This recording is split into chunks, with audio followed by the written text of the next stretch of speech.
Okay, good afternoon, my friends. So let me introduce my speaker, our speakers here. First, as you know, our speaker today is Mr. William A. Hanlin, Jr., CPA, ICVS, CFE, and CFD. Yes, give a hand to Mr. William Hanlin. Yes. Where did you come from, sir? Well, I live in Seattle, Washington, in the United States. You are U.S. citizen. I am a U.S. Oh, I citizen. see. I'm a Thai. That lady from New Zealand, Miss Disney. Aha. So let me introduce Mr. Hanlin. He's the president of International Association of Certified Valuers, Valuation Specialist, IACVS. Yes. Yeah, someone maybe turn on the radio. And he is the president of the IACVS. And so I saw here that you start your public accounting in 1969. Is it true? Oh, yeah, it's true. My dad was a CPA, and he told me I needed a job that summer. So I went to work for him, but I had no intention of being an accountant. And then I stayed for 11 years, and the rest is history. But 1969 until now, it's 50 something years already. Yeah, more than half a century. yeah, well, years, and it's just I woke up one day and it's sort of like when you forget your birthdays. Oh, all of a sudden you've passed a few years and here we are. Let's see. Wow, great. And maybe you are the second generation in the accounting. Maybe your daughter in maybe the third generation in the near future. Well, she might. She's working for our firm now. She's finished her undergraduate studies, and she finds that it isn't just a job. She actually likes the work that we do. I see. And you are a CPA also. I am a CPA. Yeah, certified public accountant. Yes. Oh, you still have the license? Oh, yes. Oh, I see. If you don't have a license, you cannot practice, right? Oh, this is very important. Well, what the CPA license actually lets you do legally is to publish, audit, or review financial statements. We don't do any audits anymore, but we do a number of reviewed financial statements. And for that reason, it's important for us to keep our licenses. And you said that the valuation for business has been prepared for the purpose of acquisition or sales and sell a business or settlement of a divorce. Oh, so there should be a lot of work for business valuers today. Right. Well, there's really four reasons for business valuation. Yeah. One is for following the rules of regulators and accounting standards setters, like for IPOs or impairment testing. One, of course, is merger and acquisition, and that, frankly, is the largest percentage of reasons for business valuations. Probably around the world, 55 to 60% of all business valuations are for M&A. There's tax reasons, and as many of you may know, in the United States, there's lots of tax reasons for business valuations, for estates, for gifting, for gift planning, for transfer of assets to trusts. And there's a lot of that going on right now in the United States as the population ages and people think about, well, how can I preserve my estate without giving all this money to the United States Internal Revenue Service? And of course, the fourth reason is settling disputes. I see. Whether it's divorce. Yeah, divorces, partner disputes, economic damages. And in the United States, while it wasn't this way 30 years ago, today, most judges who are trying these kinds of cases, they don't know how to do business valuations. So what they want professionals who perform business valuations to tell them what the value is so they can make their decisions. I see. I heard that you told me, casualty, when the plane crash, people die, they also have to claim for some life or something that you view so your business valuation. Right. That's really part of the tax reasons. But both the federal government in the United States as well as many states, they want to see how did you value these businesses. And so they expect to see a professional business valuation report with the estate return. I see. And I heard something like the movie stars and Hollywood, they also have to insure their legs, the beautiful Yeah. legs. Have you ever done any valuation of that, sir? Well, actually, we've done life valuations for insurance underwriting because the insurance companies, while they want to make money, they don't want to they don't want to be on the hook for unreasonable value. So legs, lips, hair, which I don't have any of, that sort of stuff. There's lots of business with the insurance underwriters for business valuers. Oh, great. So, the International Association of Certified Valuation Specialists, maybe you can kindly tell us something about this. Sure. Well, this organization started in about the year 2000. My team took over in 2006, and we've been running it since. Basically, what IACVS does is provide an educational uniform forum for training and teaching and certifying business valuers. And it's not important in many parts of the world, but in Southeast Asia, Pacifica, there's a lot of money moving around. Bigger companies acquiring smaller companies, foreign entities buying land. And what we do is we certify people on international standards for performing and writing reports on business valuation. And if you or people that you know are involved with these kinds of cross-border transactions, members of IACVS are trained, in again the more general and international valuation standards on what is expected, what is professionalism, what needs to be considered, and what needs to be in a report. So when the parties are, thank you. When the parties are in two different countries, this gives them uniformity in information for comparison. I know right now we're talking to folks in one of the countries of Southeast Asia where there's a lot of investment coming in. People are selling their businesses, but they don't know what they're worth. And so the discussion has been, well, if people knew what their business was worth, maybe they wouldn't be taken advantage of. A international company comes in and says, well, look, I'll offer you 6,000 baht for your business. And they don't know if that's a lot or not, but maybe they should be getting 600,000 baht. Wow.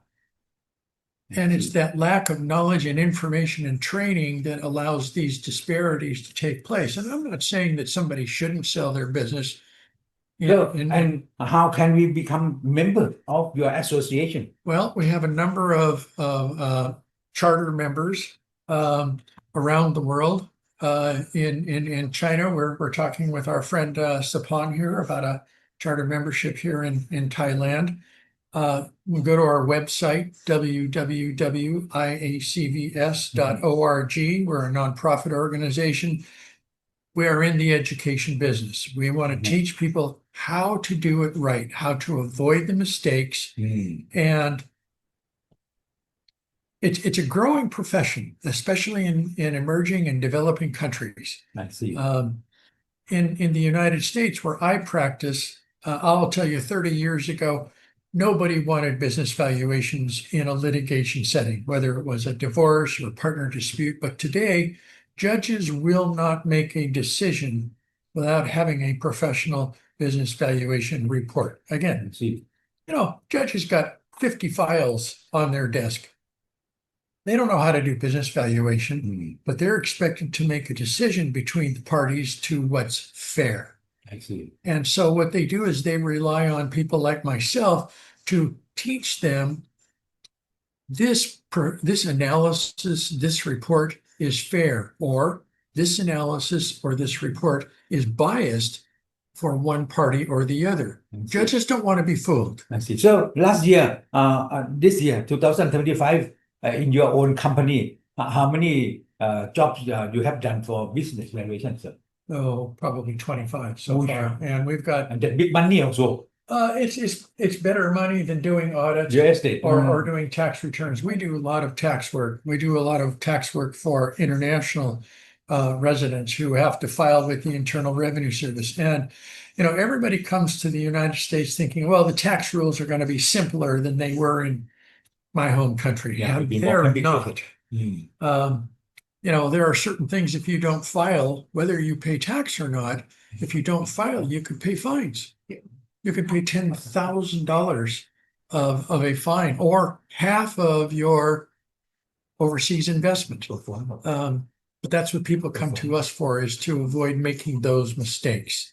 So one more thing, for valuers and appraiser, what is the difference between the two terms? So appraisal is generally associated with a project to determine what is a building worth or what are machinery and equipment worth. A valuation is to determine the whole. So not just what is this building worth, but what is this building worth as a business?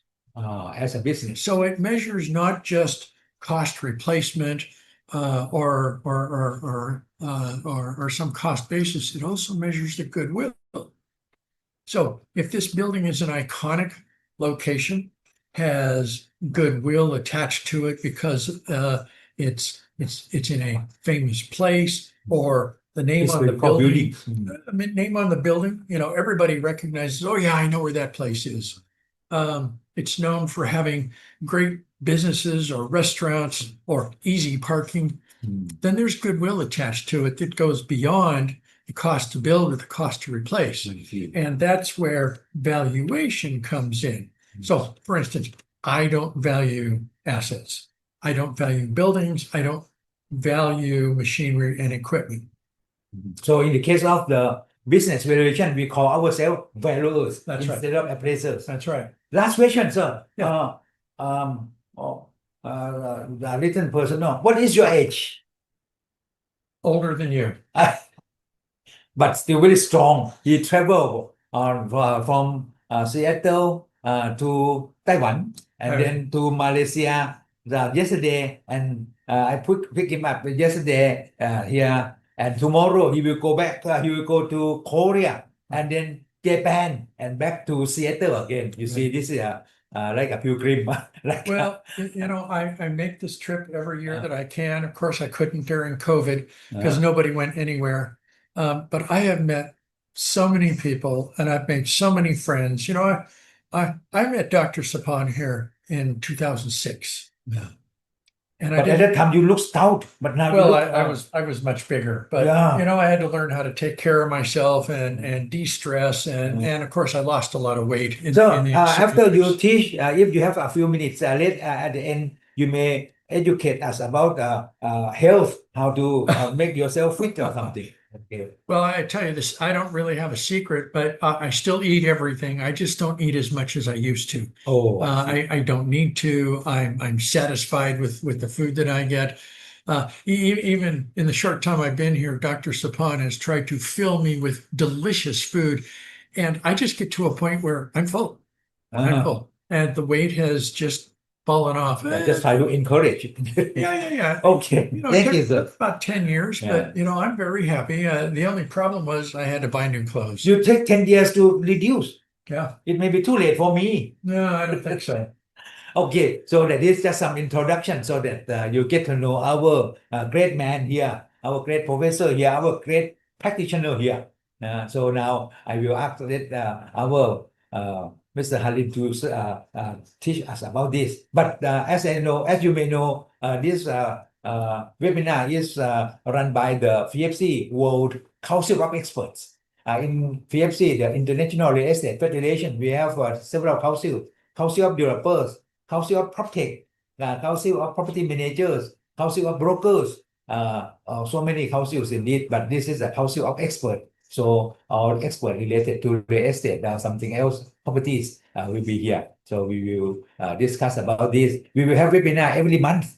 And this particular year of 2025, until the end of December, we will have altogether 14 webinars in 12 months. Wow. Yeah, so this is what we are trying to do to deliver knowledge to our colleagues here. And it is a great honor for VFC to have Mr. Hanlin to speak to us. And now the floor is yours, Mr. Hanlin. So now it is around 1:28, 1:30 something. Maybe if you feel okay, you can go through. Otherwise, we may, if you like, you may have a 10 minutes break at any time you like. Well, you tell me. Okay. When I get going, I have a tendency to not watch the clock. So sure. somebody needs to raise their hand and say, I need a break. Okay, so I will come back. All right. So let's welcome Mr. Hanlin, please.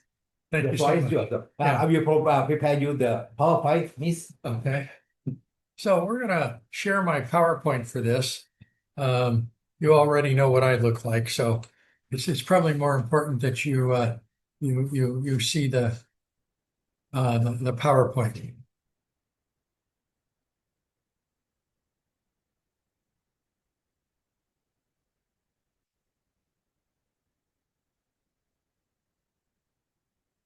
Okay, there we go.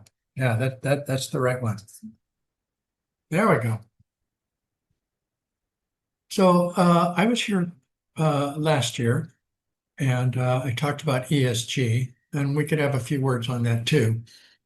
But this year, the international valuation community wants to hear about AI in valuation.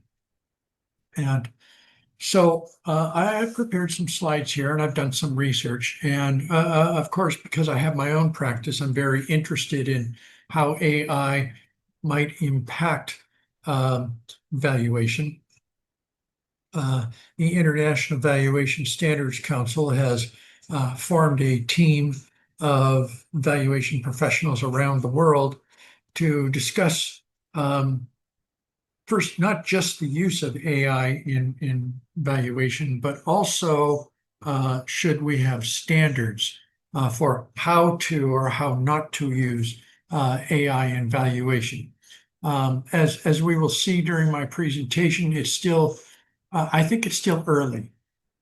Although there are certainly people out there who want to jump all over this and make AI the way into the future.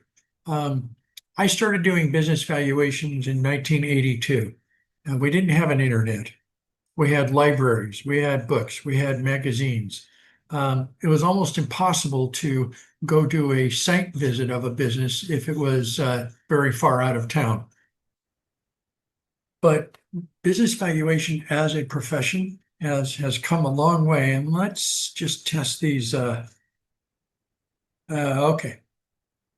It's come a long way since those days in 1982 when certain people who'd become recognized as business valuers would basically tell you, well, the value of this business is this. And their support for saying the value is this was really nothing more than their opinion. And because they were already somebody in business valuation, more often than not, and especially in disputes were settled on the basis of how do you feel, not what do you know. So I like this slide. And what is not seen here? What can't you see? Well, what you can see is you can see a bridge. And you can see a bridge that goes across the bridge into a park. But what you don't know is what's in the park. And that's what business valuation is. Business valuation is about the future. But we don't know what the future is. I can't tell you what I'll be doing on, I know, on December 6th. I know I will be arriving back in Seattle after my visit through many, many countries and visiting many friends like I am today. So what we've developed in business valuation is a number of techniques and approaches to divine what might be on the other side of the bridge. And that's what our clients want. Our clients want to know as much as they can about what's on the other side of the bridge before they cross it. And since we can't actually go across the bridge, then we have to seek other means to find out, well, what are we doing? What's going on? So a little background. What is IACVS? We have relationships with a number of professional associations around the world. I've got referenced here one for KVA, which is the Korean Valuation Association. And they were formed in about 2000, and I made my first trip to Korea in 2001. But I have since been to many, many, many places around the world.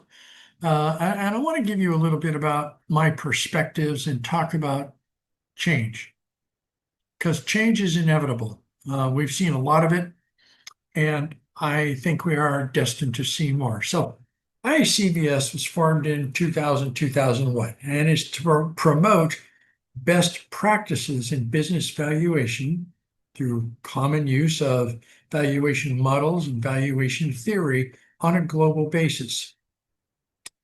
I remember the first time I went to India and made a presentation there, and I found out that the chartered accountants in India were taking the results of calculations from the different methods and or approaches and then averaging them. And they asked me to do a last minute presentation before I left India.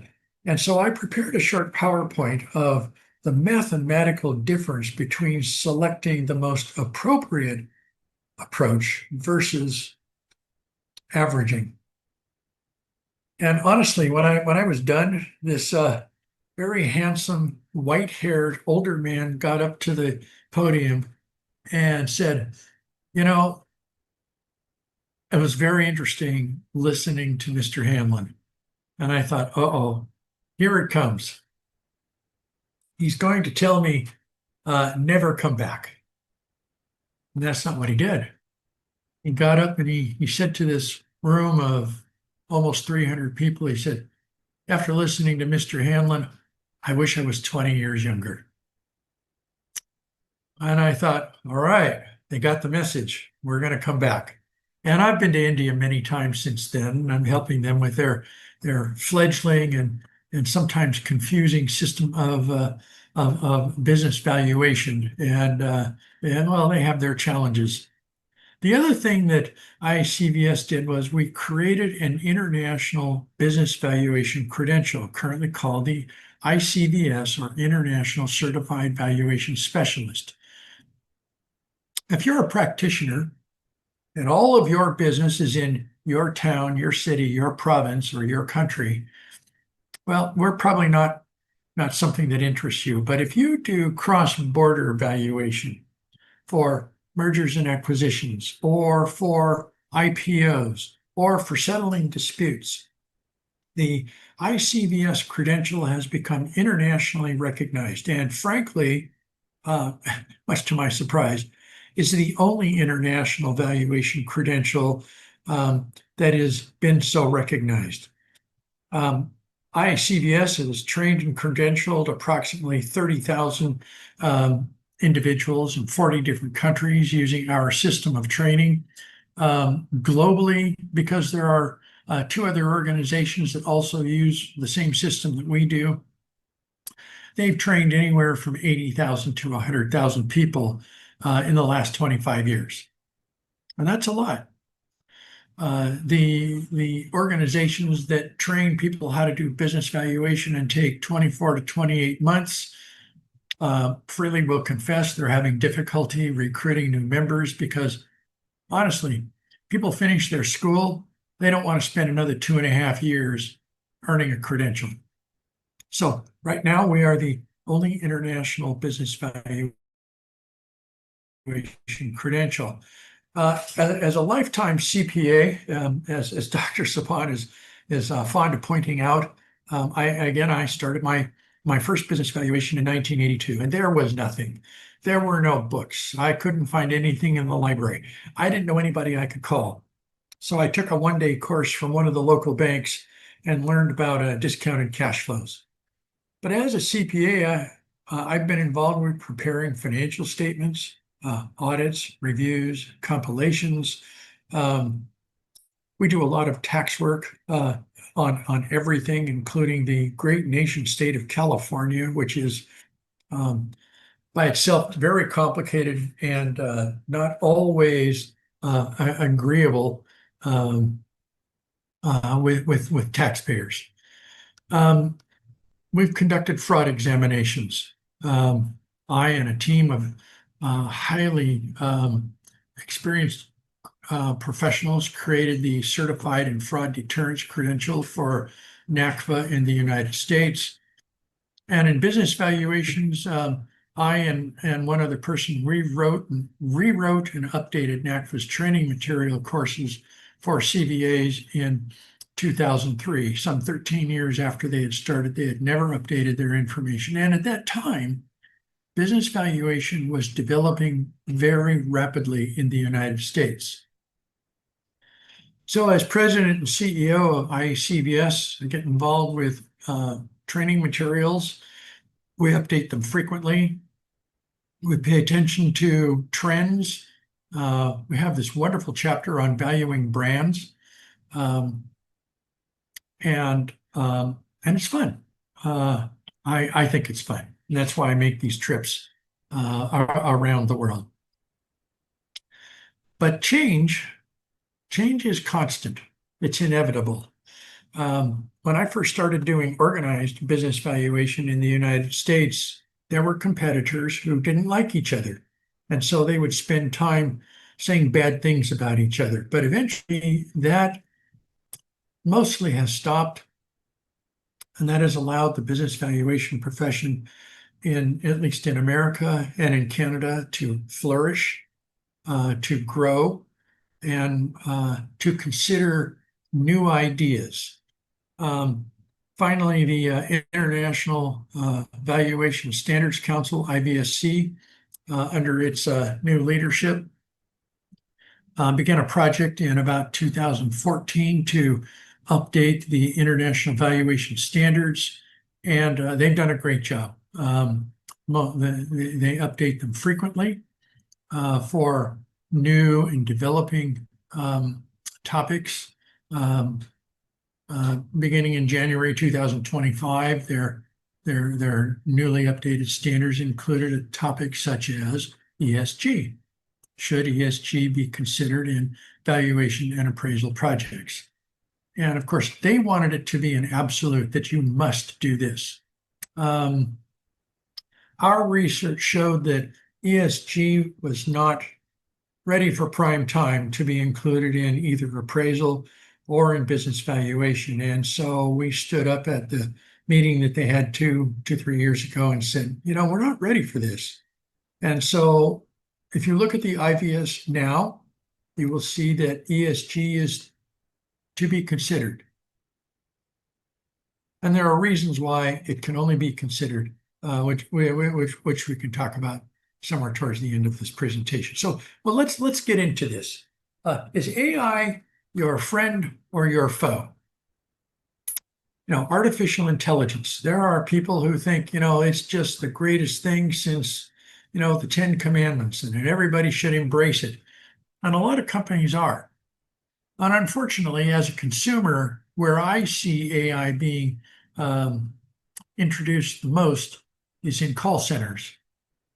I call and I want to know a question about something, and I don't get to talk to a real person. It's, hi, I'm your assistant, Jeff, and how can I help you? Choose 1 for this, 2 for that, 3 for this, and 4 for that. Otherwise, this menu will repeat. What I really want to do is I want to talk to a real person. I've already done a lot of my work, and I just have a question about which way to go. But big companies now are using these AI-generated call centers because they think it'll save everybody money. And it's not the best consumer experience that a lot of people have told me about. So it's made people like me somewhat skeptical about the use of AI in business valuation. But where are we at in adopting AI? I found this diagram on the internet, and I thought, well, this is perfect for this subject, because you see, about 10 years ago, people started talking about AI. It was just an idea. And with ideas come thoughts. Well, maybe we could apply it for this, or we could apply it for that, and we could, all kinds of things. And that gets people to develop feelings. For call centers, that might be great. For answering a question about financial statements or banking or finance, maybe not so good. Maybe for placing orders for commercial goods or manufactured goods, that might be great. But AI didn't emerge with just, a way forward. It emerged with an idea. Then the fourth phase is a plan. Plan would be how to use AI. And we'll talk about how maybe to use AI in business. Following the plan, it develops habits. It develops work habits. Okay, well, we're going to take on this project and we're going to use AI to do this or do that or do this or do that. And of course, from those habits becomes a commitment. Actually, it becomes routine. So with commitment comes lifestyle. Well, we've always done it this way, so this is how we're going to do it. And that's when change ensues. So where are we at? We're probably somewhere between 3 and 4. I know a lot of people are very interested in moving AI forward, especially in financial services where I work. But there are a lot of people who are still skeptical, and we'll go through some of the reasons that those feelings of skepticism continue to emerge. So how can AI help with business valuation projects? Well, it depends. We can certainly do better research. We can look for industry trends. We can look for economic forecasts, because remember the bridge, what's on the other side? So what we need to do is get our hands on those studies and those reports that predict the future. Well, this is what's happening with inflation or supply side restrictions or tariffs. And this is how it's going to affect this business or this business. In that regard, I find that industry trends and economic forecasting, AI can be very helpful. Can be. We can do better research to discover risks. See, as business valuers, it's really our job to discover risks going forward. Because buyers, they want to know, how much money am I going to get from this business if I buy this business? And maybe they don't know that there's a new law that's coming into effect, say, next summer. I'll give you an example. We did a valuation of a small grocery store chain. And locally, the local government has decided that no more plastic bags. You go to the grocery store, you get your groceries, they're in a plastic tote bag. You can reuse it for other things. But their worry is eventually that plastic bag ends up in a landfill. So they're going first to grocery stores and small stores and sundries and pharmacies and saying, beginning next June, no more plastic bags. Has to be paper. Well, paper takes more space. It costs more money. And so in discovering that risk, we went to management and said, so no more plastic bags. What's it going to do to costs? And they knew, because they know the law is coming. They know the change is coming. So they've already explored, how can they get their paper bags? Do they want to print logos or other little advertising things on there? And how much more expensive is it going to be to buy paper bags for their customers than it is for plastic bags? This is where AI can help us discover risks, is what's coming in the future. And it's just that simple. If you talk to your computer, like Scotty in Star Trek movie, computer, what are the law changes for this industry in the next 18 months? The odds are very likely that AI is going to come back and say, well, in this industry, these are not just the anticipated changes, but these are the legislative changes that will affect this industry. Wow. So it helps us discover risks, and that's important because in discovering risks, we then assign a discount rate for the rate of return, and we use that to value the company. Now, at this point, I want to remind everybody, whether you're an appraiser or you're a business valuer, business valuation professionals do not set the price. Let me say that again. Business valuation professionals do not set the price. We advise on the value. That's why in a dispute in court, we're not telling the judge this is what the value of this company is. We're advising the judge that this might be the value and here's why. That's what our reports are for. The price is settled when when the buyer and the seller have identified each other. They've been able to sit down and talk things over, and they negotiate the price. They may be advised by our valuation advice, but they're under no obligation to actually use our values. This is a very important distinction, something that I tell almost every class that I have ever taught for the last 20 some odd years. We do not set the price. So should we use AI in BV projects? Well, the answer obviously is yes. Certainly the baseline right now is to assist with research. On the left of your screen is a picture of the old Encyclopedia Britannica. When I was a child, there were men and women that went door to door, house to house, saying, you need to have a set of encyclopedias for your children to help them learn things that they're talking about in school. Nobody buys encyclopedias anymore. They all go to the internet and they look stuff up in Google or Explore or whatever your favorite browser is.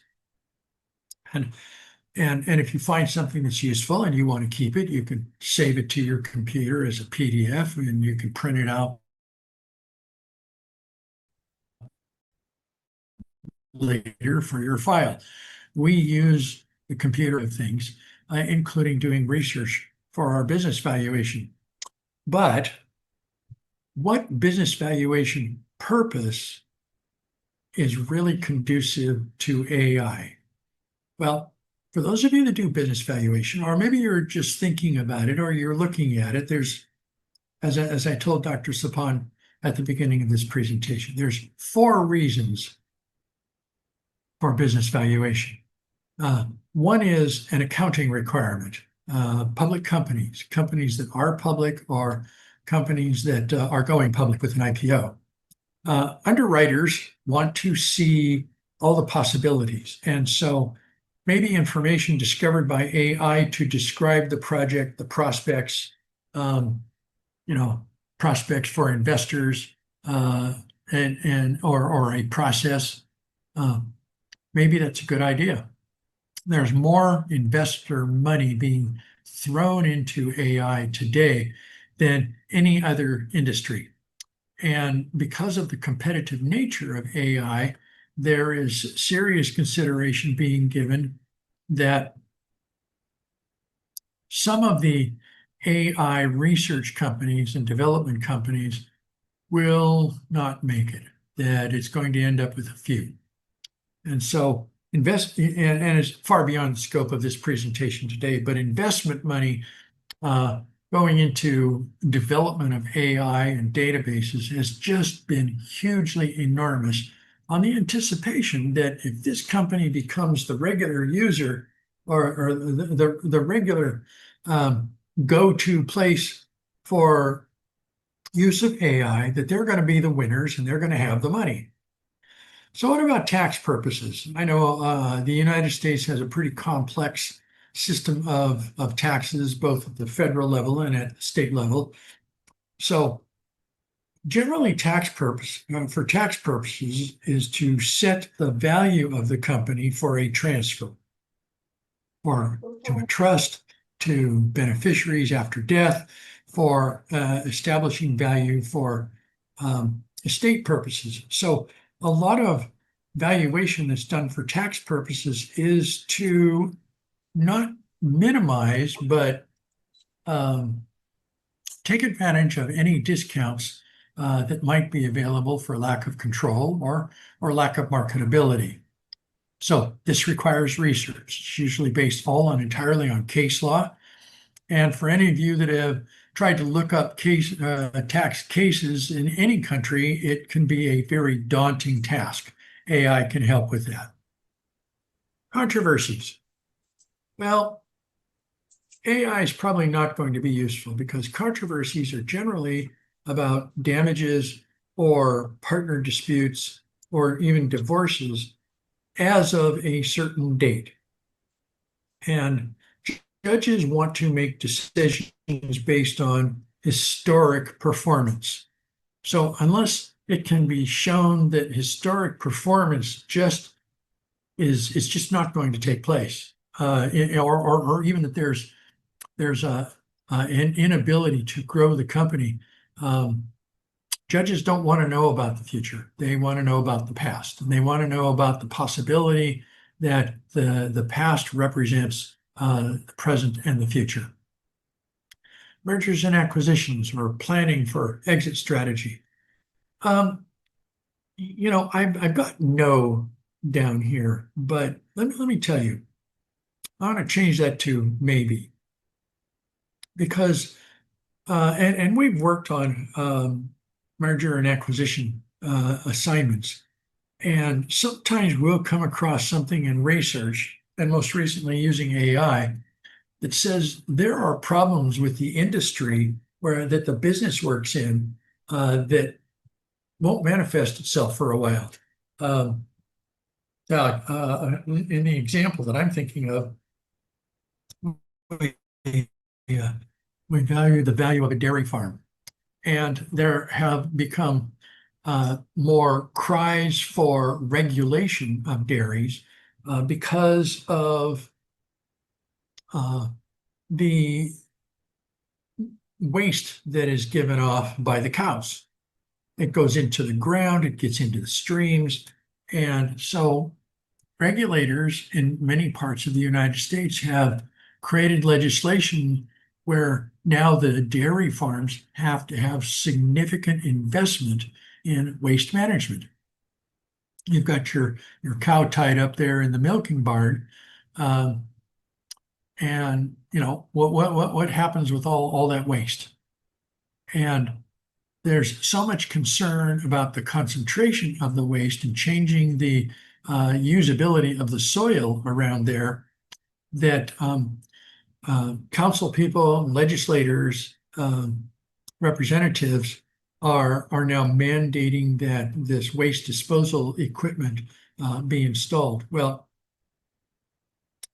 we discovered that and included something about that in the latest valuation report we did for mergers and acquisitions. And we recommended that the value be reduced by an amount that would be necessary to install such equipment. And the parties agreed, and they said they did the deal. So the buyer bought it knowing that these rules were changing and he was going to have to make this additional investment. The seller realized that since the seller didn't want to be in this business anymore and didn't want to put any money into these waste disposal systems, he said, yeah, that's fine. And I'll reduce the price by that. So I think that AI can be very helpful in certain scenarios, and in other scenarios, it's not going to change anybody's mind. So if we ask AI which valuation method or approach should be used, do you think AI would be able to give us an answer? I have tried that. And the answer is basically AI doesn't know. And nor can it make that decision. It's really a professional decision. It's a decision that the valuer must make based on all the facts and circumstances of the engagement. What about valuation discounts? Now, I mentioned marketability discounts or control discounts. What is reasonable? And since those are all based on and entirely on judicial decisions, whether they're in the United States or in other countries, fact is, most professional business valuers are aware that they might apply. But how can AI help you decide that this 10% discount in that case is more appropriate than that 35% discount in that other case? I think that AI might be able to help you do the research, but isn't going to make up your mind for you. And what about report writing? Now, we use a template for writing our reports, and so our reports are always in the same order with, each subject progressing, so that by the time you get to the end of the valuation report, you're going, well, yeah, that makes sense. That's a reasonable value. But there are so many places in between where you describe the company and what it does and what its nature is, and you list whether or not there are any past transactions of ownership of this company, whether it be with family or with public members or employees. AI doesn't know how to write these things. AI can maybe write a report on the economy or even the industry, but you as the professional, when you sign your name to that report, it's your job to know the truth. What is the truth? And the truth needs to have some background. That's why business valuation reports require a bibliography of sources of information. And of course, there's company information, there's financial statements, there's tax returns, but where else did you look? Where else did you pay attention to understand the company, the industry, and the economy to make the professional decisions that take you to a recommended, most likely and reasonable value? AI is not ready to do that. It's not like a dictating machine where, again, you pick up your microphone and go, computer, I want to say this about this particular valuation. I know in Microsoft Word right now, the newest version has a microphone on the main menu. And if you push that button, you can talk to the computer and it will transcribe everything you say. But you have to then break out the sentences and the paragraphs and the sections. You have to put in punctuation. You have to correct spelling.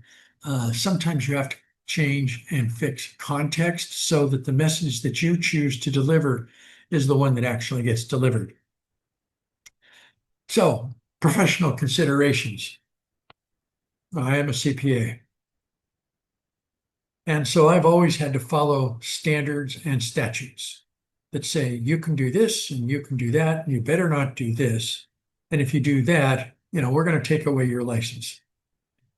Right now, internationally, the International Valuation Standards Council has updated and continues its quest to make revisions to IVS, International Valuation Standards, to help our profession.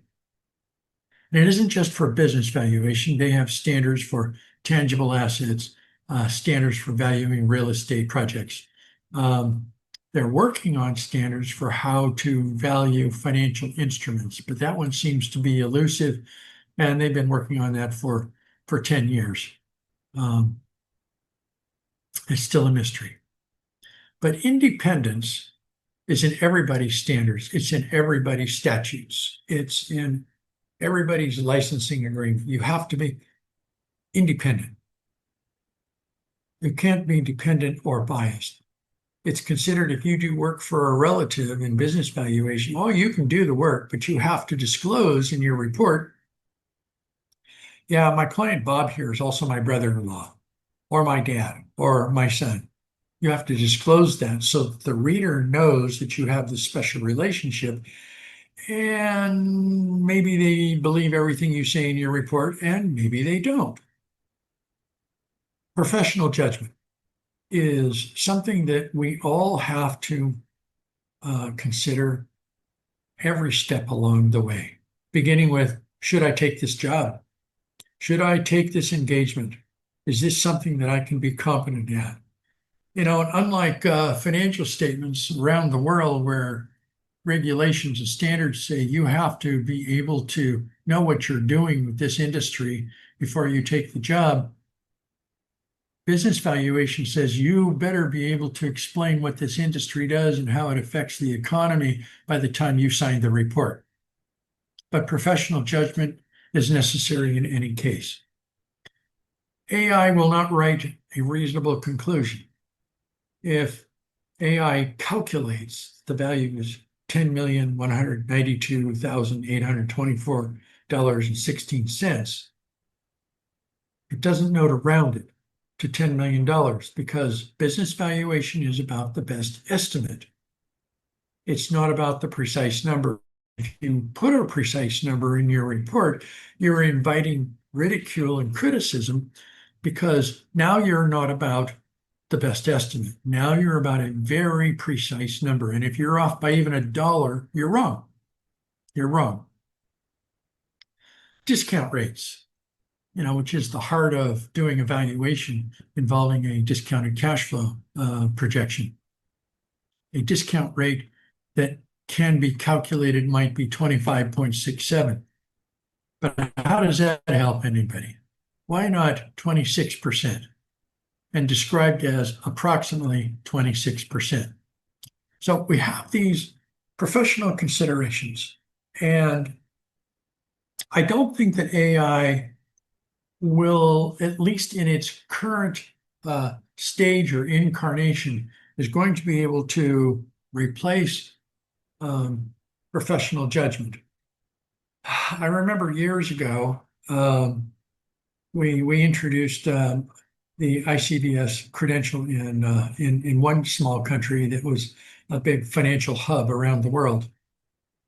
And as more and more professionals discovered business valuation, the prices for this work went through the floor. That's right, prices dropped. And it was no longer, after several years, it was no longer about, is this a worthwhile use of your time as a professional? It was now, who can do the job for the cheapest amount of money so they can get the most clients? And it was disastrous for that country's business valuation profession because after a while, the work was so sloppy that they lost credibility in the public mind. Yeah, that's right. They lost credibility in the public mind. So that's a warning to you to take care, to use your professional judgment, charge a reasonable fee. Nobody says you're going to get wealthy on business valuation, but you never know. We did one IPO for a company in Taiwan where they made so many changes, mostly at the requirement of their auditors, and they were one of the big four, and I won't tell you which one, that they paid us over $300,000 during the course of this valuation engagement. And it was huge money. It certainly was huge money for my firm and our partner firm. That kind of work still exists out there, but they're not every day. Let's see, what else do we got here? All right, so AI is inevitable. It will affect our lives, just like our ability to do research, our ability to format documents. I use a business valuation software that was introduced 20 years ago, and I still use it today because it's still relevant. The analysis sheets are all built on Excel templates, and then it interfaces with a Word template for a standard valuation report that we fill in the details. But for those of you that are worried, I would recommend that you read go to classes. I went to 4 classes on the use of AI just in the last 6 months, and it's interesting. It's not as simple as it's presented. You have to know how to use it, and that takes practice. I would recommend that if you think AI might help you improve your practice, that you go take a class. Go take a class and see what the experts are saying, and then decide, is this for you? Are you ready for this? Or are you already there? I like to tell folks about inevitability. And so if we were live, I would ask you all to raise your hands if you have seen this Top Gun Maverick movie that's now been out for several years. And for those of you that have, you recall a scene early in the movie where Maverick has crashed a big expensive prototype that has somehow or other been able to, a jet that somehow or other has managed to go to Mach 10. Unheard of. You know, that's over 7,000 miles per hour. That would make the travel between my hometown and Seattle and almost anywhere in Asia about an hour or less.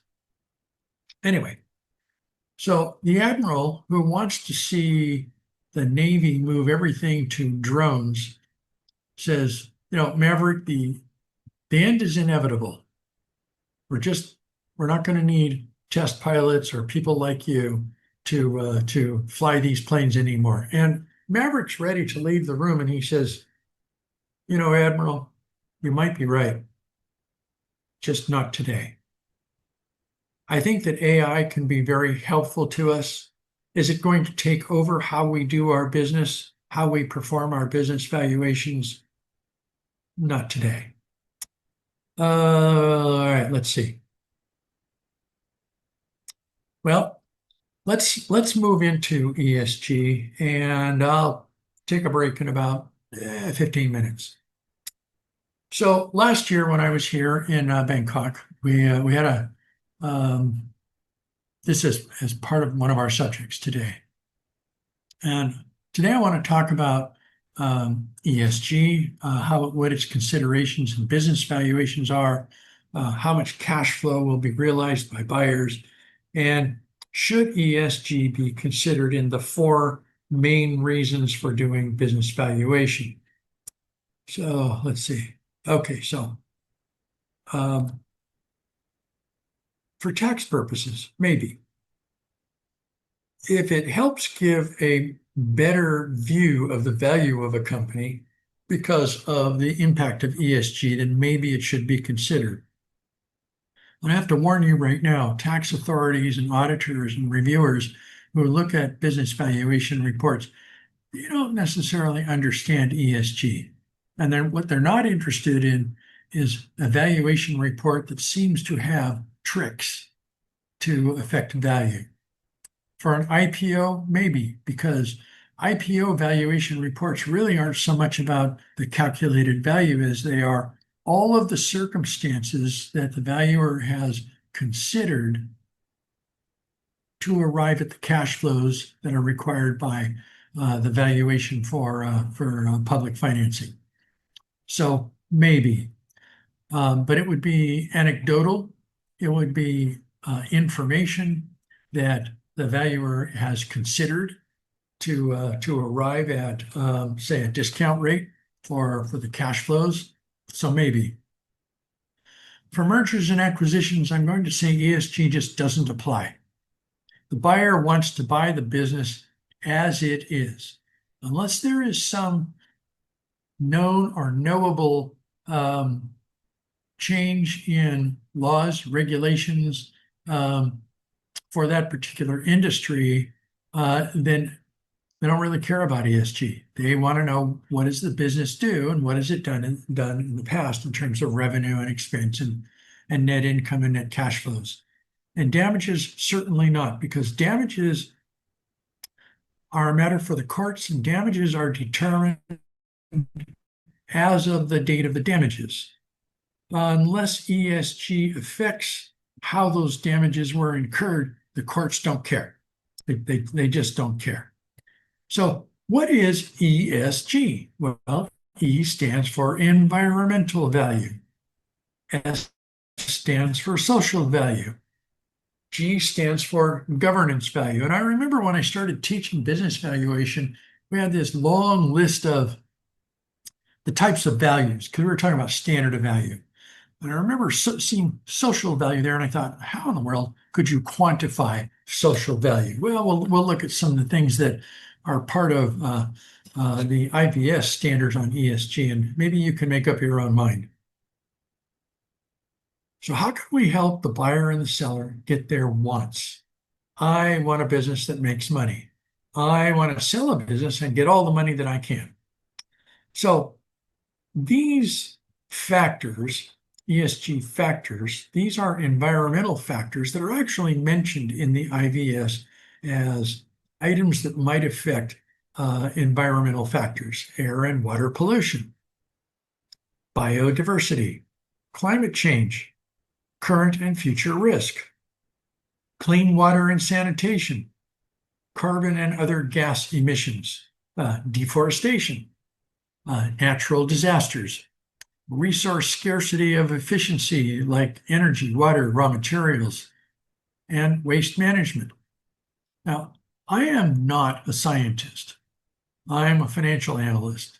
So, except for what I can read, mostly from internet sources, I have no way to judge whether this pollutant or that pollutant for air or water is affecting the value of the business. I have no way to know that. And I also don't understand biodiversity, which I understand is a science to view those biometrics that affect a particular industry, whether it's pharmaceuticals or it's waste management, and how to analyze that. Climate change. Yeah, I think the climate change is taking place, but I have no basis to render an objective opinion about how it might affect a particular business unless there's a law that says this is what we're going to do. No, I mentioned the dairy farm. The regulators around there, the elected officials, they want to make sure that drinking water is potable, is clean.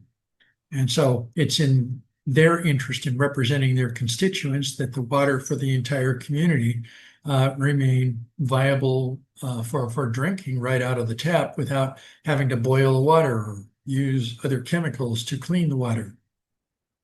But those laws are a matter of something that's going to happen. Carbon and other gas emissions. I don't do work for oil refineries or other types of laboratories that are involved with chemical processes that have emissions that affect the environment. I have no background in that. Deforestation is not really an issue where I live, but I know in some parts of the world, especially in Southeast Asia, as forests are being clear cut so that they can plant, palm trees for palm oil and things like that. I understand. And of course, waste management, you remember, in the discussion under AI, what about the grocery store that has to stop using plastic bags because it's mucking up landfills, can't be recycled, and all the reasons that they have for saying no more paper bags. Social value. Now, this one's a little more tricky. How do you measure community relations? How do you measure conflict? My guest, Dr. Sapan, is back. How do you measure customer satisfaction as a social value and quantify it so that it can be considered in business valuation? Are you an HR specialist? Do you specialize in human resource laws, wages, vacations, parental leaves, etc.? If you are not, you have no benchmark for how to even analyze that sort of stuff. Development of human capital, employment agreements. Not every business has agreements with their employees, but yet rights of both employees and employers are part of employment agreements. Gender equality, racial equality, DEI, good health and well-being. Oh, that's really great. But how does that affect a business valuation? Again, human rights, working conditions, and the working environment. You know, here in Thailand, it's always hot. To me, it's always hot. Very warm indeed. And in where I live in Seattle right now, we're having 15-degree weather. But I tell you what, when it gets over 25, I start getting too hot. And when it gets to 40 or 45, well, then I just don't go outside. I got to live underneath an air conditioner. But there are many parts of the world where that affects working environment and working conditions. And it might be working in a warehouse or working in a manufacturing facility or working on a loading dock, loading and unloading trucks or other vehicles. These are about social values, but how do they affect business value? So we'll go to our second session here, and we'll see what we can do to wrap up some of this stuff, and then we'll turn and take questions. Back up one here. We were on social value. You know, if there are problems in the company with regard to these items, then they're inherent. And a buyer of the company buys the company with these issues. And the seller of the company sells the company with these issues. The results of all of this stuff together is presented in an income statement. How much money did we make? With all of the warts and wounds all taken into consideration. Problem that we have with applying ESG in any case is, how do we put that into value? Let's look at governance. And you can see here there are a lot of things. Oh, and by the way, all of these factors are in the International Valuation Standards. They are spelled out as items that might affect E, S, and G. Governance. You know, if it's a big company, you know, what's the audit committee structure? Is the audit committee really going to be able to guide the auditors of financial statements with questions that they have about what's legal, what's not illegal, what's good, what's not bad? What about board diversity structure? This just doesn't apply to most of the businesses that we value because the board is the owner, and maybe the owners are a husband and wife, or maybe it's two friends or two brothers, or a father-son, or a father-daughter, or a mother-daughter. They're not going to have diversity of a board that is going to try and tell them how to run their business. Does this business experience any kind of bribery or corruption? What about corporate governance? And if you don't know what these things mean, well, then there's no way that you can put an opinion on whether or not they have any value with respect to the value of the company.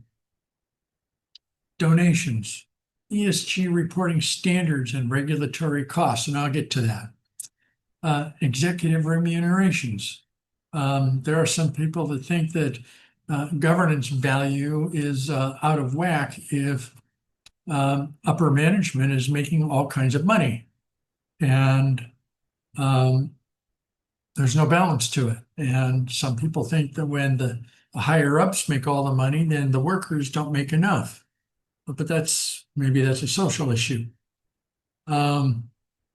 Institutional strength, management and succession planning, partnerships, political lobbying, rule of law, transparency, whistleblower schemes. Most of us are not equipped to make this kind of determination as to whether or not these affect value or not, because our focus is on the results of operations in the past and the results of operations that are projected.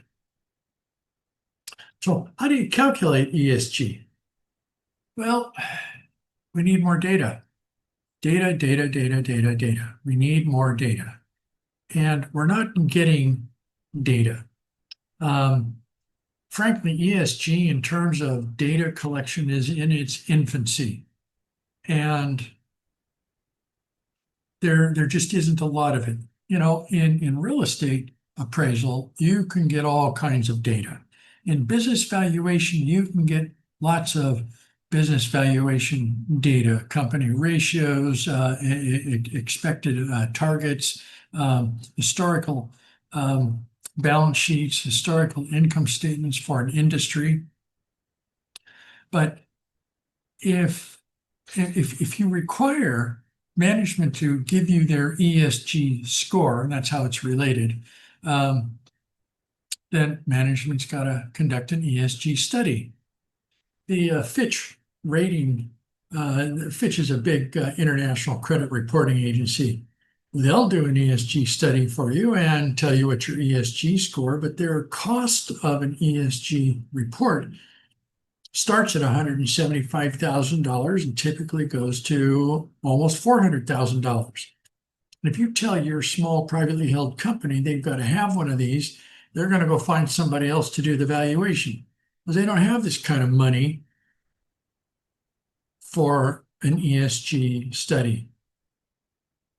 So even if you have data, right now there are two theories to apply ESG to a business valuation.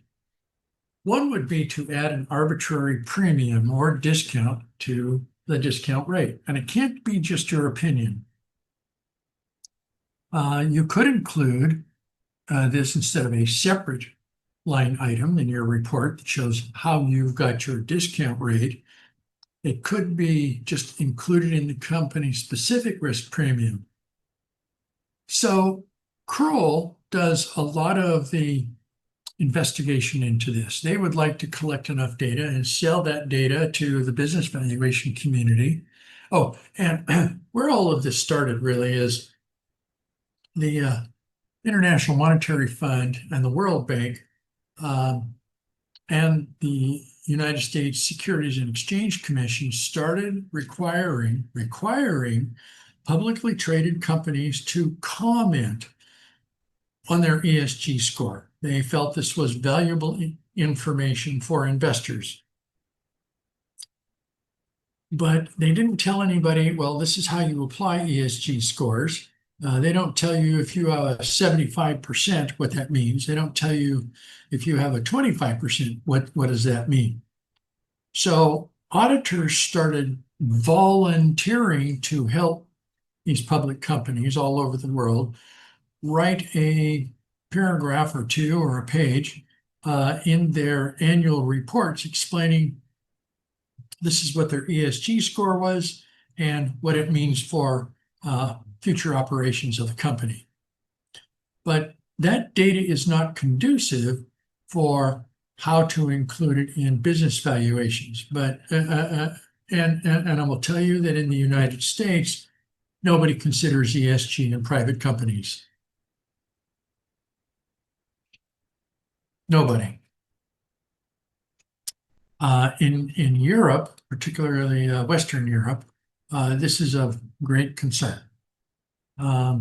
It's of great concern. They don't want just comments. They are the ones that are really pushing for ESG and business valuation. So the other way to do this would be to adjust cash flow projections. And for that section on projections of revenue, let's say that the company is a polluter, you know, like the dairy farmers. Kroll suggests that maybe you have a provision to reduce revenues for environmental penalties. Well, I got to looking at that about 18 months ago, and I was thinking, well, you know, instead of, you know, how you defeat the provision for environmental penalties is you stop doing the things that cause the penalties. Well, there's an idea.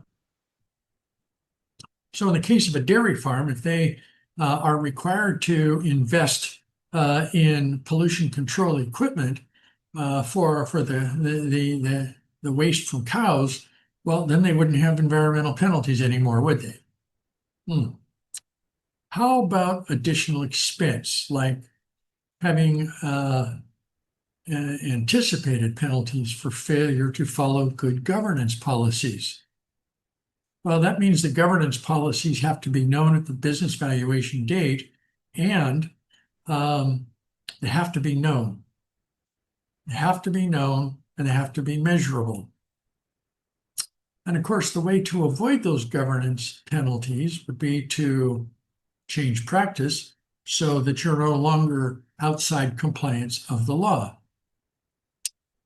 For social policies that lead to, say, maltreatment of customers and employees, where your online reviews keep saying, oh, well, this is a bad company, or oh, this company doesn't treat its customers well. Well, how about if you just start treating your customers well? Treat your employees better. Then there's zero effect in the projected revenues and cash flows and profits due to ESG.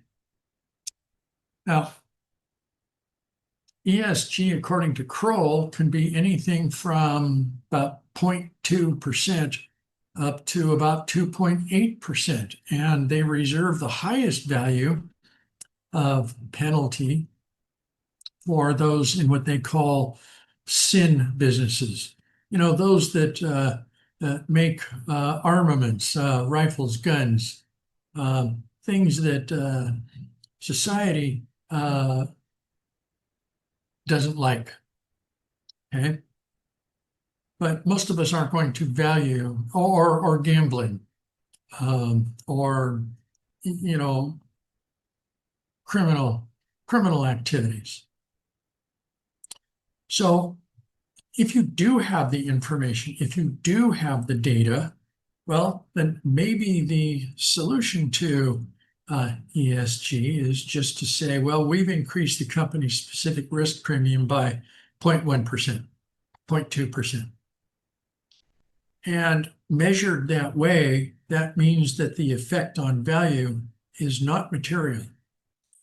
And since valuation is about reasonable estimate, nobody's going to find fault with your business valuation because you say that any effects of ESG are included in the company's specific risk premium. And since most readers of business valuation reports don't know what ESG is all about anyway, they're not going to call you out and say, well, why didn't you be more specific? Why can't you be more definitive about quantifying ESG? I mean, if you can, you can. If you can't, you can't. So since IBS requires that we as business valuers consider ESG, how about if we say, as required by IVS, we have considered the effects of ESG, and since there is no data, we are unable to apply the consequence or inconsequence of ESG to this valuation. There. Now you've told the reader of your report that you've considered ESG, and you couldn't do anything with it, but you aren't just omitting it. And you're in compliance with international valuation standards. So, ESG. I got up at an IBSC meeting and I said, requiring ESG to be considered in valuations is impossible at this time. We don't have any databases. We don't have industry databases. We don't have regional or country-specific databases. So the ability to apply ESG to any and all business valuations is, we're not ready for that. And they agreed. They agreed. That's why the standards ended up saying you should consider ESG, but it doesn't say what it originally was drafted to say you must apply ESG. Right now, there's a new surge of, this is sort of my last topic today. There's a new surge of interest in using intellectual property as collateral for lending. It's available, but it's still not widely used because intellectual property has to have a life. It has to be enforceable, and if it's sold or transferred to another party, they have to be able to use it or sell it to another party. So the question arises, what is my patent worth? That's particularly important in countries where patents are frequent and where legal protections are absolute. And for any of you who have never valued intellectual property, the rules are different by country. A patent filed in the United States is not enforceable in another country. A patent filed in China is not enforceable in another country. Every country requires that the patent holder apply for a patent in their country for each and every application. So, in answering the question, what is my patent worth? IPOs would want to know, well, the company going forward with this IPO has patents that do this and that and this and that. And under IFRS, this would need to be described in the report, may even need to be valued in the merger and acquisition report, one company acquiring another. For private transactions, not necessarily. Again, for private transactions, there isn't that need for public disclosure in the public domain, but it would be best practices to value intellectual property for a private transaction. For purchase price allocation, it is required that the IP be valued in accordance with the IFRS directions. For impairment testing, the same thing. Once intellectual property is recorded, and it only gets to be recorded when it's acquired, not when it's created. Let me repeat that. There's only a value when intellectual property is purchased, not when it's created. Now, let me give you an example. Let's say a pharmaceutical company invents something, and they apply for a patent on that something, that chemical process, and they are granted a patent. And let's say the patent life is up to 18 years. That's what it would be in the United States. But different countries have different periods. So it doesn't really matter what it costs, it's what can it make. And most patents are then valued using a relief from royalty method that has nothing to do with the costs. It's all based all and entirely on an imaginary royalty for projected revenues that would come from the use or application of this patent through its useful life.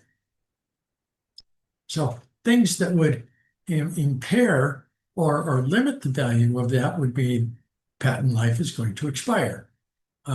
New technology that replaces that patent's technology has been created and been patented. So a company, for instance, in the pharmaceutical industry that creates a process, say, for testing blood and patents it so that anybody that wants to use it has to pay them money, royalties. If they create a better system, for testing blood, the old patent may be useless. Now, we did a valuation like that where the company came to us and they represented that they had 51 different patents. And in our analysis, we found that no, they didn't really have 51 different patents. They had 7 patents that many of which were re-registered in other countries. So they counted each registration as a patent. And we further discovered that of the 7 patents that they had abandoned the use of 4 of them. Right.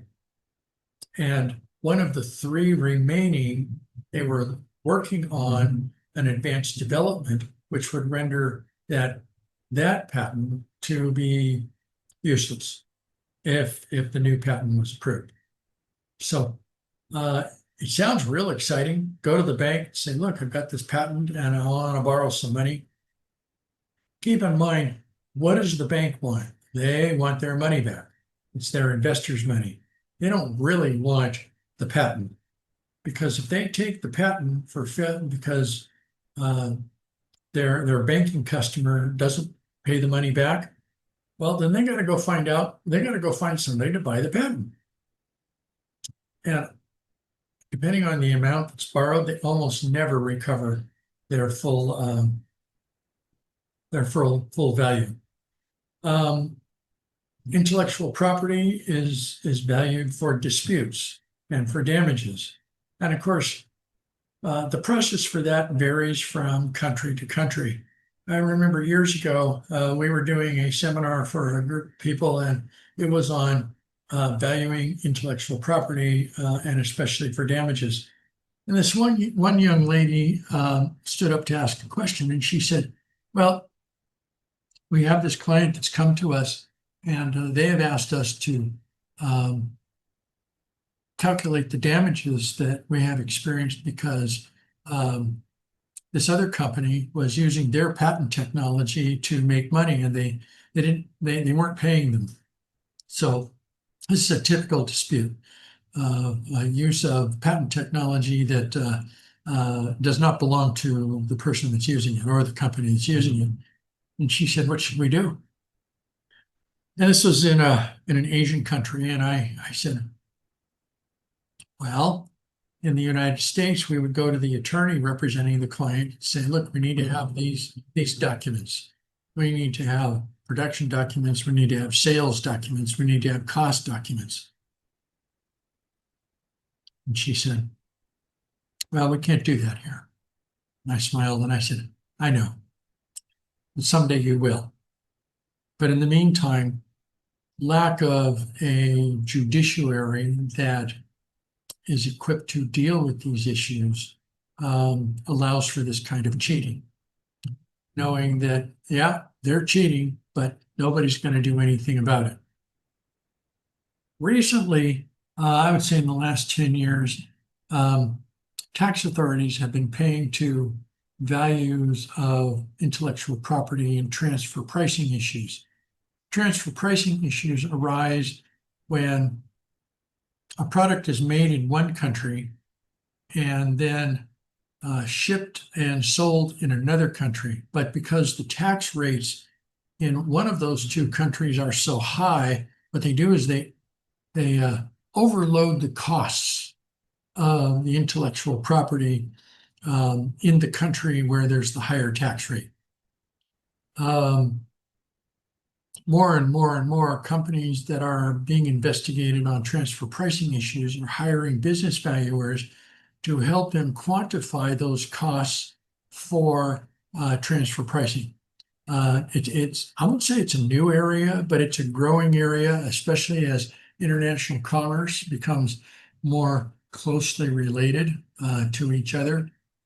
Under the current climate of global tariff policies, this has become even more important because tariffs are based on not the final selling price, but on the selling price of the product that's made in one country for another. And so the more costs, the more the tariff. Well, it is certainly an interesting issue. So, takeaways. For AI, it's probably too soon to use AI for more than background and research in your evaluation projects. But I would urge all of you to pay attention to developments in this area. This is not an established thing yet. It's still being developed. There's billions of dollars being thrown into this development. We've all seen movies or commercials that are based on AI, and it's usually some robot that's dressed up to be a beautiful, sexy woman who says, "Oh, well, I can help you with this," even though they don't explain in the movie or in the commercial what this female robot is going to do to help you. But we're also in a serious business. Our serious business is to bring the best information that we can to our clients to help them determine how to proceed with their valuation issues, whether it's a purchase, a sale, a litigation, a deal, whether bonuses have been earned. We need all the information that we can get. On ESG, I would pay attention to this. Right now, it's immaterial. It's also regional. There are many practitioners in Asia that are particularly concerned and interested in how ESG affects business valuation. And right now, the research and the data suggests that in business valuation, ESG either doesn't matter or it's not material. But that doesn't mean that it can't be. It doesn't mean that it can't be. So pay attention. Take a course on ESG and business valuation. There's dozens of them all over the world that are offered. Some of them are very interesting. Some of them, they're just going to give you background information like I did here. As for IP, valuing IP is pretty set. You can use a contributory cost factor approach, but most people do not. They use what's called a relief royalty.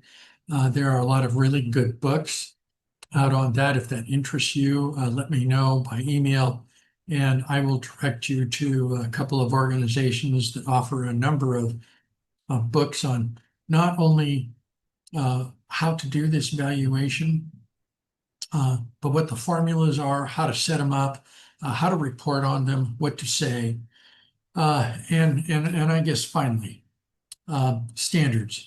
Follow these updates. If you're in a country that says they follow IVS, then for heaven's sake, get a set of the International Valuation Standards. Because of IACVS, my organization, these are available for free. That's right. You can go to the ivsc.org. They're based in London. You can go the button that looks for standards. You sign up and you can download them for free. I think you should do that.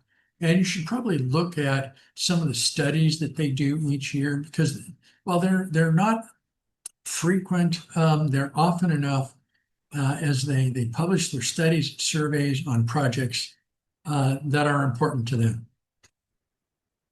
If you do a lot of business valuation, or if you want to do a lot of business valuation, qualify for the ICVS. You know, a lot of us, we go to college, we go to university, and we get out with our piece of paper, and it says, "Yep, you have this college degree," and we put it in our resumes. A valuation credential is part of your resume. It says, "I have been trained, I have been tested, I have been certified to do business valuation." And we can take you through that process if you're interested in about a week, plus the examination. And then you can put it on your resume. I see on my PowerPoint, I say, read. Read. Get somebody's update. Read about what's happening in business valuation. Read about what's happening in business valuation in your locale. Read about what's happening in business valuation in your cross-border countries where you do or might do work. See what's good. Now, it's not on this list, but volunteer. volunteer to write a course, volunteer to present a course for a business valuation organization. And if you don't belong to a business valuation organization, well, join one. I've been a volunteer for teaching and helping develop business valuation since about 1990. And my word to you is be a professional. Don't just play at it, be a professional, because when you show people you're the professional, you will be the profession. So my colleague, Dr. Sapon, is back in the room here. I've had fun presenting with you today. If you have questions or comments or whatever, send me an email either to me or to our administrative folks. We'll get back to you. Hope to meet all of you at some future event. And thank you for attending today. Do we want to look at chats to see if anybody has questions? Question? Okay.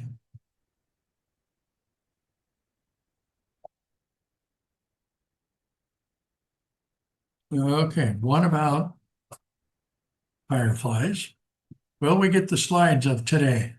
Okay, we will have it. Good. And also your presentation in the video, we will put it in our website so that everyone can come back and enjoy you. Okay, well, see your handsomeness. Oh, well, Yeah. thank you. You have more hair than I do. No. Then I will have Lisa download that presentation in the PowerPoints and send it out to all of our members. Okay. I will make it in the video so that everyone can have a look. Fantastic. That's really great. Sorry that the last one you taught for the whole day, it kaput, disappear. Oh. That's why. Oh, But this one is sure. okay. She will be responsible. We punish her. My apologies. So and no question. So you see the coffee shop that I took you to the coffee shop this morning. Yes. There is a very big good coffee shop. It is In great. that, but that is not IPO because of like a SME, small and medium enterprises. Say if they have net income, say 1 month or maybe 1 year around $10,000 or something. So in this case, roughly, what do you put the discount rate for this sort of restaurants? Well, that's a good question. We look at public company data to compare the company with the IPO for what it might look like when it is public company. And you know, I would say most private companies right now, for most of the valuation work that we're doing, will have a discount rate for you know, reducing cash flows to present value of somewhere around 25 to 30%. So the value may be around 5 times of 3 to 4 times of the net income. That's right. That's right. And of course, you know, IFRS and US GAAP have been very instrumental in saying, you know, we should use cash flows and, you know, instead of net income. So it takes the discussion out of things like depreciation and amortization, non-cash expenses, but then requires that if the company's going to buy new gear, new equipment, that they include it in those future cash flows at the point in time that they're going to do that. This has really become the global standard. When I started doing valuation, we use net income all the time. But with the advent of fair value, most valuation now is done based on cash flows. And that's an important distinction because it didn't used to really matter, but today it matters a lot for everybody. So, and in the case of the age of the life expectancy of a business, normally the business it may not last very long, maybe 10 years, 20 years or something. So do we consider this as well, so when we conduct the valuation? That's a good question. In the United States, IPOs had to be submitted to the SEC with 10 years of projections. Well, yes. Look, you know, 10 years, come on. It'll be too long. I don't Well, know it what was happened. too long. So today they require 4 or 5 years. And even then, today is what, November 11th, right? Mhm. Where are you going to be on November 11th, 2 years from now? I don't know either. Mm. So it's a guess. But it's an exercise that all companies go through that register with securities exchanges for an IPO presentation. There are some techniques to make cash flow projections appear more reasonable. It takes a lot of input from management because you as the valuer, you can't do those projections. You include them in your valuation, but you have to include management's reasoning as to why are we going to grow 10% or why are we going to grow 120%? And then it's up to you to decide whether or not they're telling the truth or not. Yes, it says that if there are two coffee shops in the same location next door, but the one coffee shop A, the manager is very industrious and work really hard, but the second one maybe just not working hard. So this is the factor of management. So the value of the two business may be different. Oh, it will be. And where that value is recognized in your work is that discount rate. Because the well-run business might have a discount rate of 20%. And the other business that is not ambitious, doesn't run the business well, that becomes something with a higher discount. No, I see. And that affects the value of the business for the IPO. Remember, the buyer wants money. They want to recoup their investment. So if they can recoup this much money from the well-run business versus a smaller amount of money from the not so well-run business, they're probably willing to pay more money for this one. Yes. So in the case that when we value real estate, the discount rate or capitalization rate may be quite low, maybe at say less than 10%. Sure. But for business, why it become 25%, 30%? What behind risk or something, sir?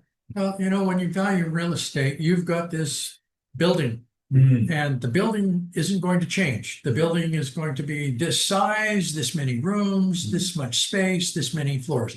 That's not going to change. As long as that building is there, that's what you have to work with. So the only other thing you have to work with is rents, rents and costs. So if you are the buyer of a 10-story building and it's 40 years old, you've got to go in and eventually bring light switches up to date, maybe fix elevators, maybe replace air conditioning units. That's money you're going to have to put in after you acquire it, but the rents aren't going to change materially. And that's why discount rates for future cash flows from businesses are smaller, because they don't have the same way to grow as the coffee shop. See. So in the case of a rundown business, say a tailor shop, not many people go to the tailor. They just buy it off the rack. So those industry may be running down. So how much discount we should add more, maybe more risk or something, sir? That's real interesting. You should talk about the tailor shop, because a friend of mine for 35 years finally closed the tailor shop that he and his father opened. They closed it because they couldn't find a buyer. No, very few. There's so very few men and women that actually have tailor-made clothes. This is tailor-made or not, sir? Well, this was made by Men's Warehouse, which is a big organization. Wow.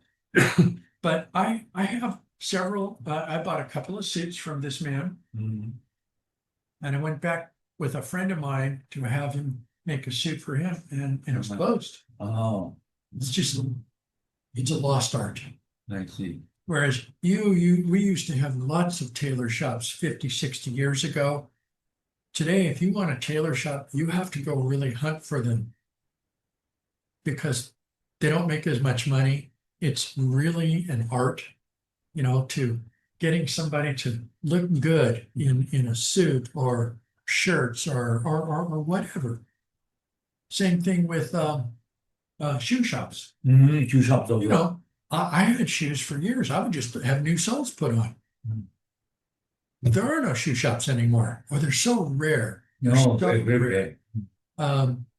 There are just some industries that they sunset because Sunset business. and they're not going to get much money. The best buyer for something like that would be somebody who's very young, who knows how to do this kind of work and is willing to work there for their lifetime to make people happy with their clothes or their shoes or their keys or whatever. Yeah. I see. So thank you very much. Thank I think you. we actually, my professor can speak for a whole day, but I think it should be great enough so that we have some clue to work on in the future. And from time to time when our president, our professor came to this region again, maybe we invite him to speak again, or maybe by Zoom webinar, Sure. Zoom We or can do that. something. Yeah. You know, the time zone changes are brutal, but Yeah. but I've gotten Midday, midnight. I've gotten up at 2 a.m. in Seattle, Washington to give presentations in Asia by Zoom. Yeah. As I said, he is the pillar for business valuation in the world. So if you need any business valuation or something, you can contact him. Well, and you know, if you are local and this is a subject that interests you, Dr. Sapon and I were talking about bringing our method of teaching and training people to do business valuation here to Thailand. And it would be my pleasure to meet with you, certainly. And it would be my pleasure to help you because experience is one way to grow. Having a mentor is also another way to grow. We have some really terrific mentors in this part of the world that could help you get that experience to help you answer those questions. Yeah, thank you. Anyone want to say anything? Mr. Clayton Wade and someone else, anyone want to say anything?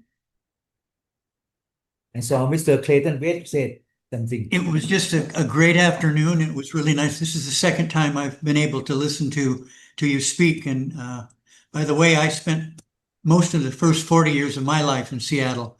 So possibly Oh, I'll see you. Yeah. Yes, 72 years old already, Mr. Clayton Wade. Well, we're a similar age, so I understand exactly what you're saying. I have lived in Seattle all my life, and my wife is from China, so I'm part of an international family. Oh, great.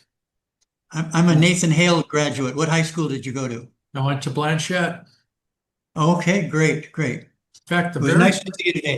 the very first house that I bought was just up the hill from Nathan Hale. Maybe you were somewhat neighbors in the past. Well, we certainly probably walked by each other. Yes. Thank you very much for today. Thank you, Mr. Mulakanathan, any comments or something, sir? Anyone else? Anyone? No one else? Okay, so don't go anywhere. Let me deliver some token of appreciation to Mr. Hanlin. Sir, maybe we stand up. Okay. And She we- needs to adjust the camera. ทำไม่ได้ต้องปรับให้we cannot see our head better okay thank you เปิดเสียงหมดเลย Mr. Clayton 789 remember we will meet in Bangkok. I'm looking forward to And you have a slot to speak for 1 minute. 10 minutes, 15 minutes. Yes. I'll pack a lot in a minute. Thank you so much. 1, 2, 3. In 1, 2, 3. Thank you. Thank you. Wow. Maybe you can tap the screen so that everyone can see you here. Mr. Clayton, keep staying. 1, 2, 3. Okay. Great. Okay. Right. Bye, sir. Thank you all so very much. We'll see you next year. See you. Thank you very, very much. Bye.